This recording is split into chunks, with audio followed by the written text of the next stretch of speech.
தலைமுடி கம்மல் உள்ளாடைகள்ல கூட பிட்டு இருக்குன்னு சந்தேகப்பட்டு செக் பண்ணி பாக்குற ஸ்ட்ரிக்டான ரொம்பவும் செக்யூரிட்டியான நீட் எக்ஸாம்ல கூட இப்படிலாம் நடக்குமா அப்படின்னு யோசிக்க வச்சிருக்கு இந்த சம்பவம். அதாவது 720க்கு 720 எடுத்த 67 பேர்ல 9 பேர் ஒரே சென்டர்ல எக்ஸாம் எழுதினவங்க அப்படிங்கறதுனாலதான் நீட் ஸ்கேம் அப்படிங்கிற கேள்விக்கே காரணம் அமைஞ்சிருக்கு.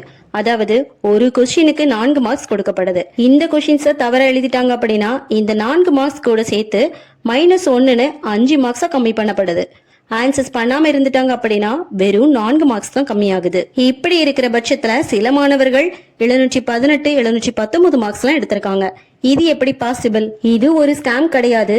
கிரேஸ் மார்க்ஸ், அதாவது கருணை மார்க்ஸ் கொடுக்கப்பட்டிருக்கு. அப்படின்னும் இந்த கிரேஸ் மார்க்ஸ் எதுக்குன்னு பாத்தீங்கன்னா சில சென்டர்ஸ்ல நீட் எக்ஸாம் தொடங்க காலதாமதம் ஆகிவிட்டதுனால இந்த சில சென்டர்ஸ்க்கு மட்டும்தான் மாணவர்களோட நலன் கருதி கருணை அடிப்படையில மார்க்ஸ் வழங்கப்பட்டிருக்குன்னு NTA விளக்கம் சொல்லியது.